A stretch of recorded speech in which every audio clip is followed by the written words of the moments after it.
What? Uh-oh.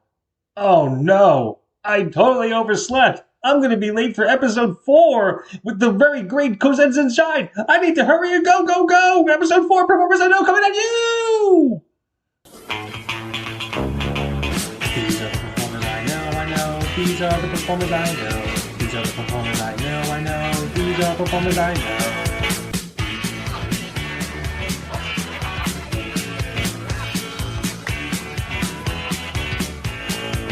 These are the performers I know, I know. These are the performers I know.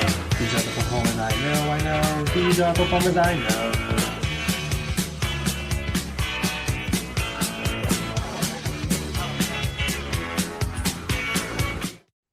Hello, everybody.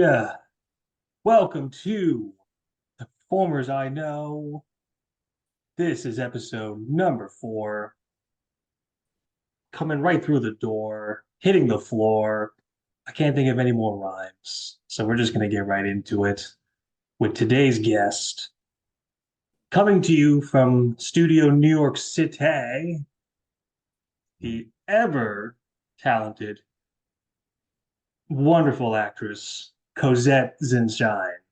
Cosette, how Hello. are you doing? Hi, I'm good. Thank you, Dane. No problem.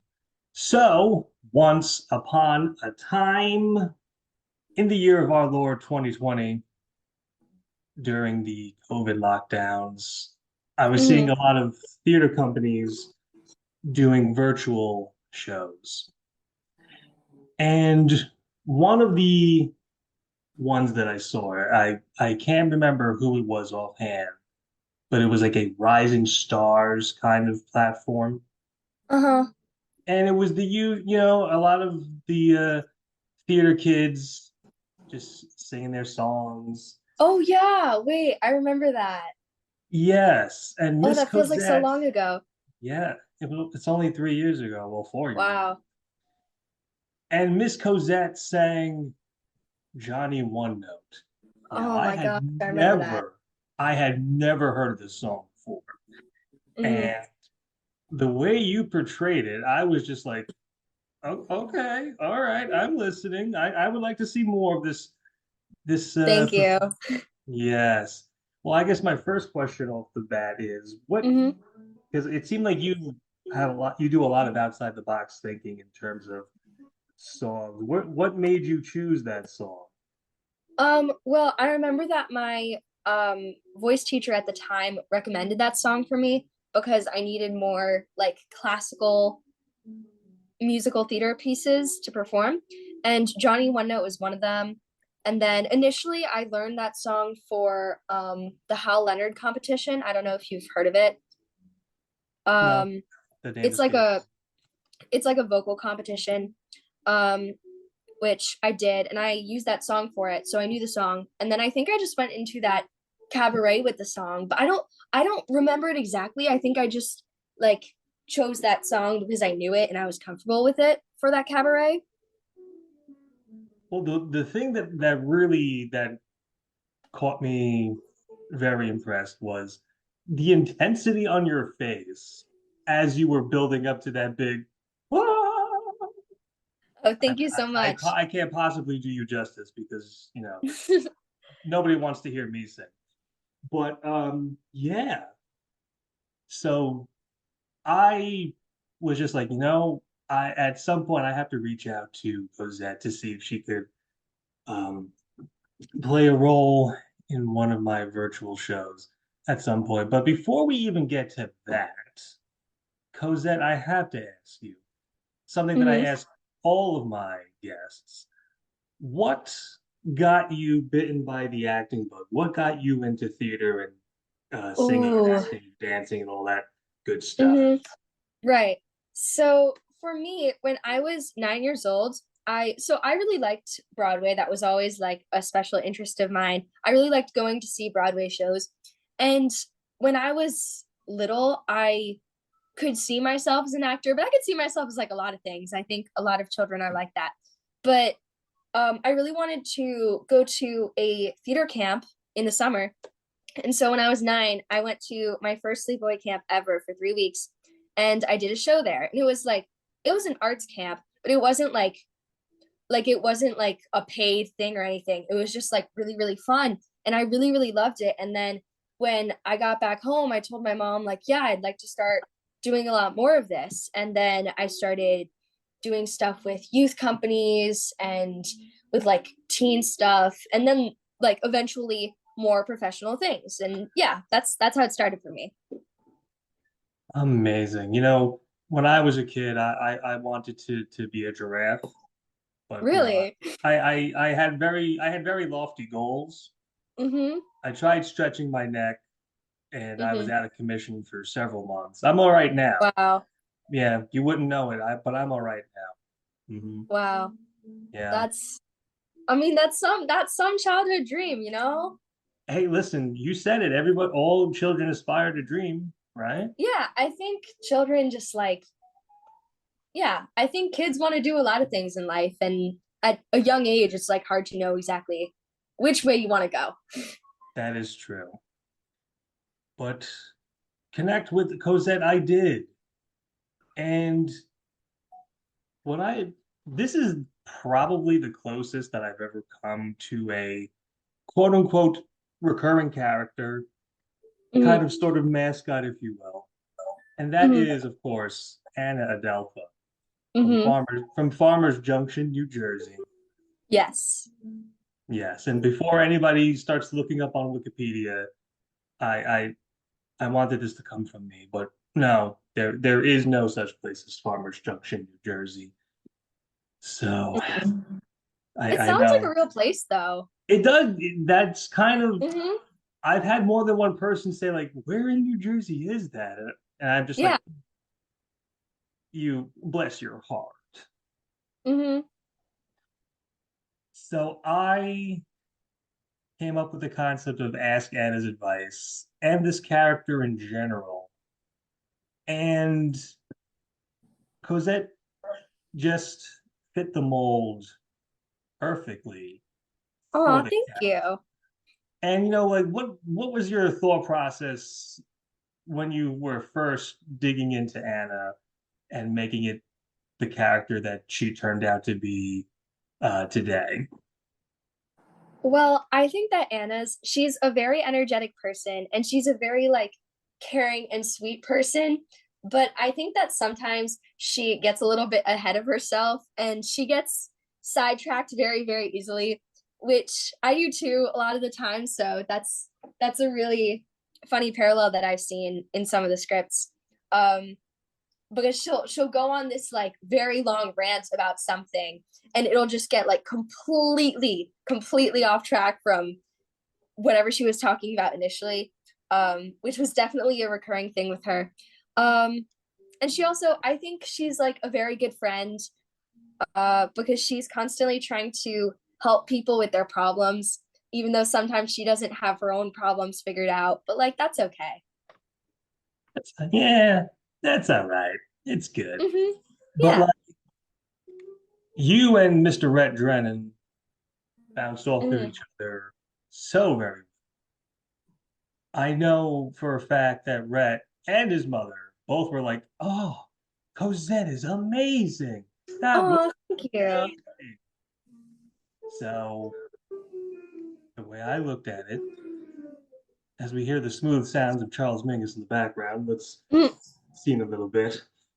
Um, as we got along with the character mythos of Anna a little bit more, Mm-hmm. I just thought to myself, hey, why should we confine Anna Adelpho to just a short scene? Let's give her a full-length show. So sure, Yeah. in the summer of 2021, The Amazingly Awesome Adventures of Anna Adelpho, which was my second workshop performance, came about. And there was Cosette, front and center, as Anna. And Rhett was Mm-hmm. there too as Mr. Travis Wilcox. Um, Now, Cosette, how do you usually prepare yourself for roles of this nature? Not just for Anna Adelpho, but for Mm-hmm. anything in general. Because from what I've seen, you've played a lot of different characterization. You I seem have. so. What would you say is the way that you prepare the best for the types of characters that you've played? Well, for me, I mean, for Anna specifically, I feel pretty close to her. I feel like we have a lot in common. But just in general, with characters, especially if I don't feel that close to them or if I don't know that much about it, like if it's just a self tape and there isn't that much about the character like in the scene that I know of, then I try to like mold the character, try to come up with like a backstory, do character work like that, and also think about how the character is like me and how I can make the character like myself, if that makes sense. It does, yes. Um, for Anna specifically, though, I usually will like read over the scene once through just in my head, and then I'll read it again, but out loud with trying to think of how to vocalize it because it's a voiceover. And then I'll do it like one last time for good measure to see if there's anything that I would like to add. Oh, and then I usually I write like little notes in the margins if there's any words that I trip up on or like that are difficult to pronounce or things like that. Yeah, because I know that you very recently you did uh a workshop or a performance of Radium Girls. Oh, yes. Yes, that was like a month ago. Yeah. Yeah, that was a little bit over a month ago. And I played Catherine Schaub.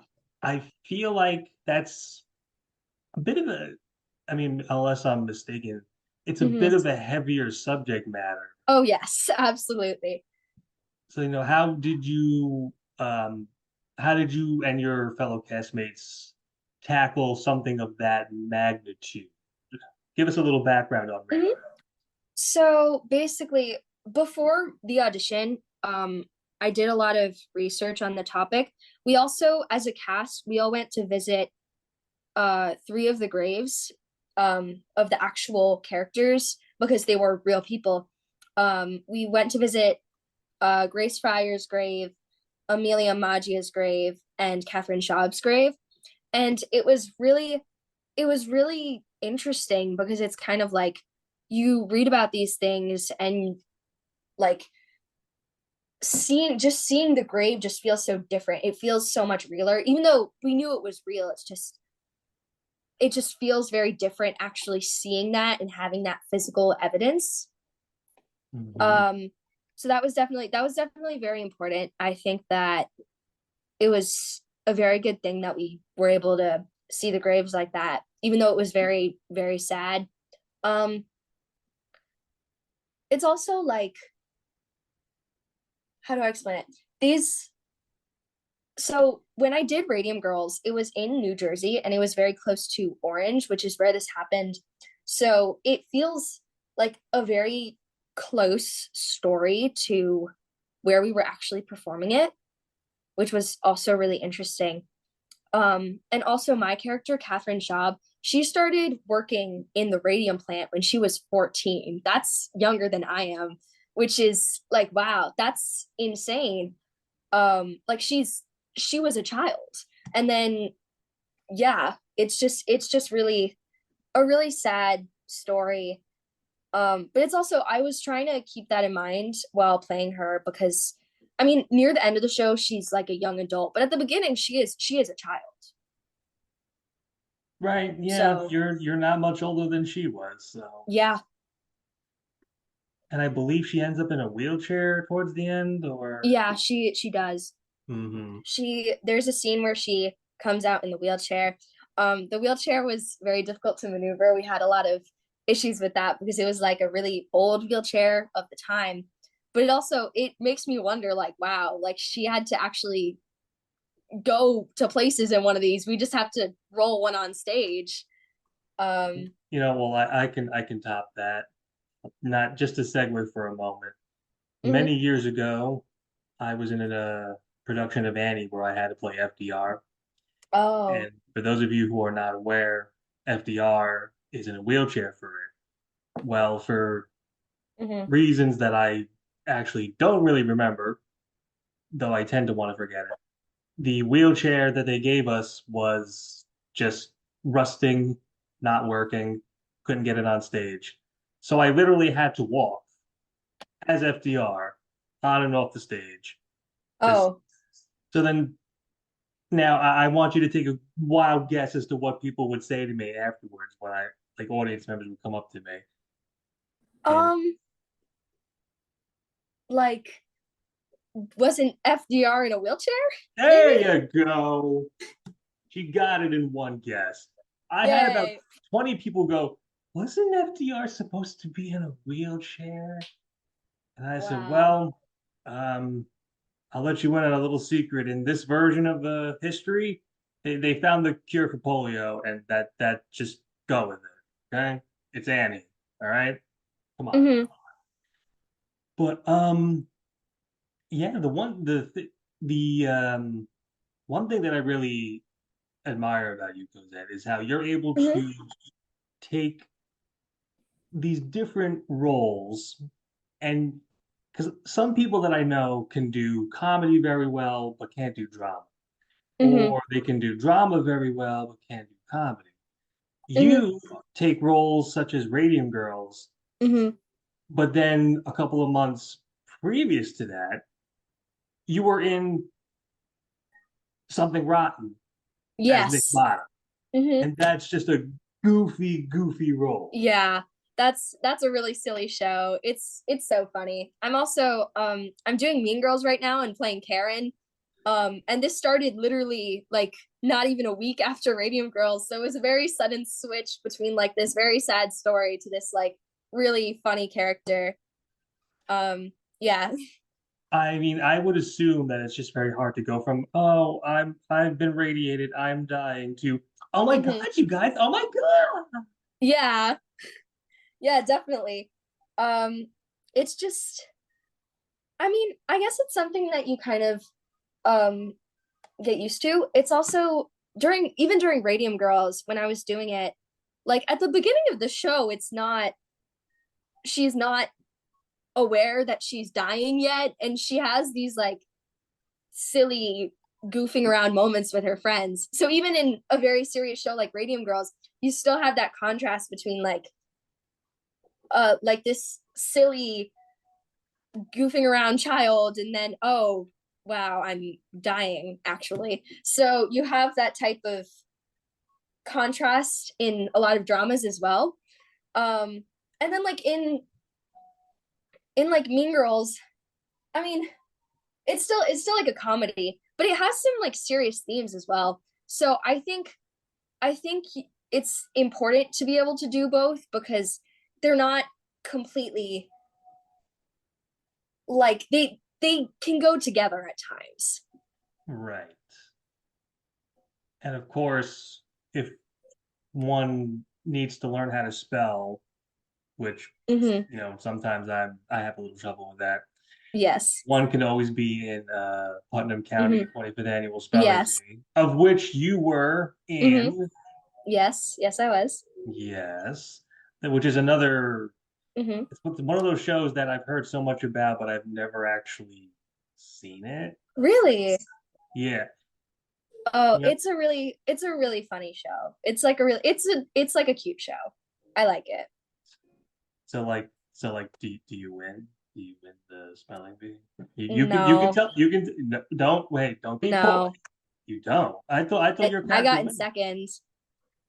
Oh, you know what? I'm switching the characters because I do know that one character throws the competition for the other, but I thought it was the Barfus. What was Oh, so okay. So Barfay, like at the end of the show, he thinks about throwing the competition for Olive, but then finally Olive is like, no, like you deserve this, and then he doesn't throw it, but he thinks about throwing it. okay, okay. And Marcy Parks throws it on her own, but that's not for another character. That was like for herself. That was part of her character growth. You could tell me that bears juggling chainsaws go dancing across the stage, and I would probably believe you because I don't know anything about the show. Nice. Yeah. I mean, I recommend it. I think it's a really cute show. Yes. Now, so Cosette has done.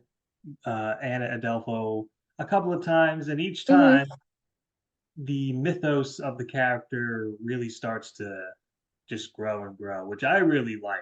I like the fact that we've been able to flesh out this character.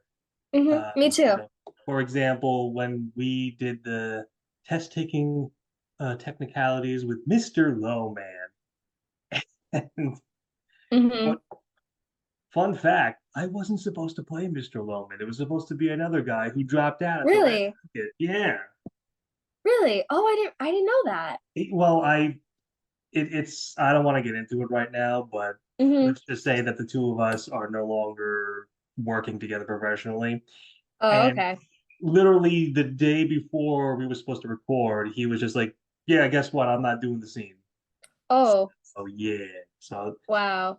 I wound up playing Mr. Lowman, which I I mean, it worked. it did work. And I what I really liked is the little touches that you put into it, like because I just like Mr. Lowman, but you just like, what if she called him Mr. Lowman? Like that would be the way she would say it, wouldn't she? I think she would.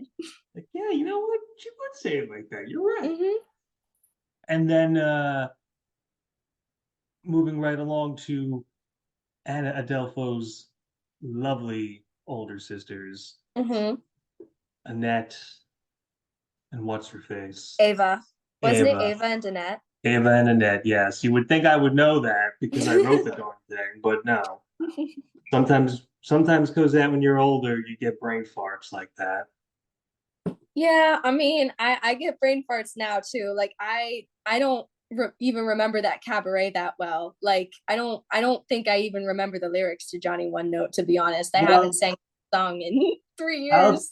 I'll tell you the two things that I saw that you did that made me want to work with you was that, and there Hmm. was this video of you, and the caption was like, "Oh, sometimes you have to channel a 60-year-old Jewish casting director," and Oh. you were doing this I kind of was, like I don't know if it was an improvised monologue or if it was a oh, it was script it one. was absolutely improvised. Oh my gosh, I remember that. Okay, and you were just like the thing you have to do, and you just launched into this whole routine, and I was just like, that's actually pretty impressive. Like I don't for some if Yeah, oh this my up off the top gosh. of her head, yeah, I no, I forgot about that, but no, now I remember. Yes. It was the acting coach from Bay Ridge.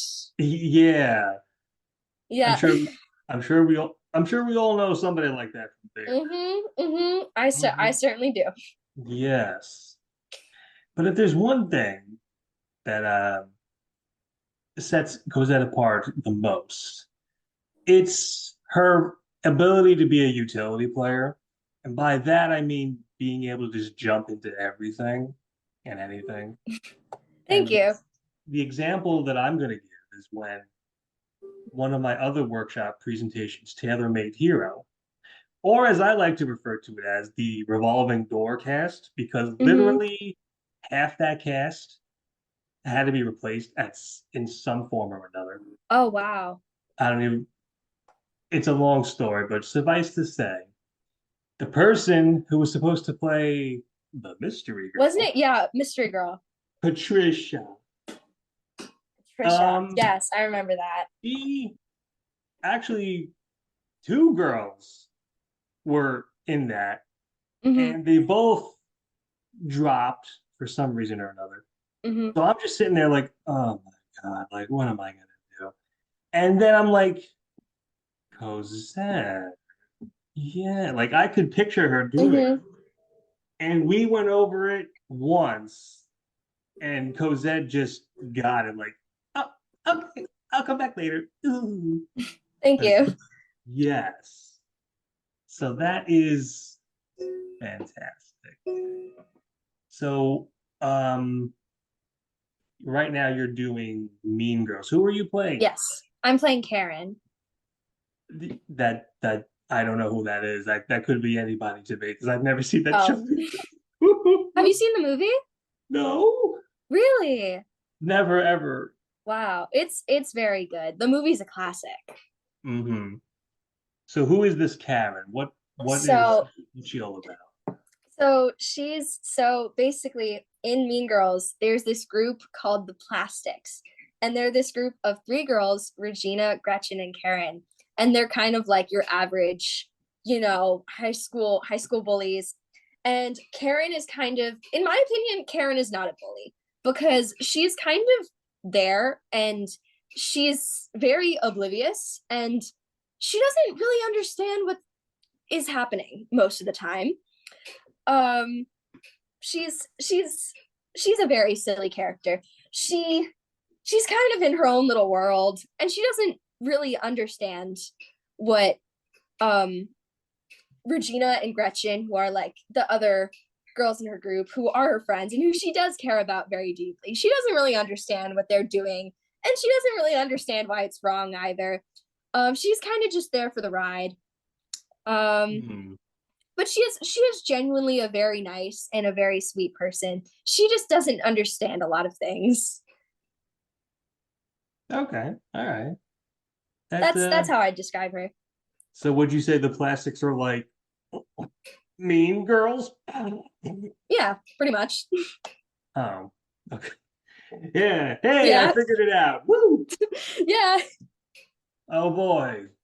See, I learned something today. It's wonderful. Yay. Yay. Yay. So as we wrap up we are rapidly coming to a close. Mm-hmm. Cosette, after Mean Girls, do you have anything coming up? Any kind of projects or things that you want to talk about? No, not yet. I have like a couple of auditions, but I'm not actually sure if I'm going to end up doing any of them. So nothing planned for right now.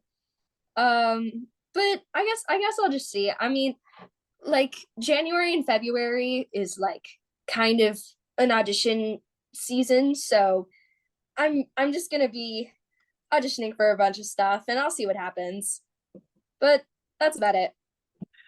Anna Adelpho full-length musical? What? No. What? I'm sorry. I thought I saw a bird. Uh, so the my last question, Cosette, Mhm. what piece of advice would you give to any aspiring performers, whether it be someone your age or younger, or even an adult? Because there's nothing Mhm. saying that you can't give advice to those who are older than you. What would your biggest piece of advice be? Ooh, okay. Um, People generally go through periods of like not getting anything at all. It's just kind of something that happens to actors. It's just something that happens. For me, it was especially during when I was like between the age of what, 12 to 14-ish. Like that in between age between like child and teenager. You don't get a lot during that, especially. But in general, I think actors go through phases of just not booking things. And it just happens. You just need to like keep working and don't give up, and you will get better. That is very profound. Thank you. I like that. Well, ladies and gentlemen, that wraps up another episode of the Performers I Know. I would like to thank our guest Cosette Zynszajn, and yeah, check her out. She in Mean Girls. When does that premiere? Um, January 19th, I Okay. believe, around there, January 19th, All I right, believe. that sounds good to me. As our outro plays us out, I will see you all again for our next wonderful episode. So long, everyone. These are the performers I know. Bye. These are the performers I know. I know. These are the performers I know.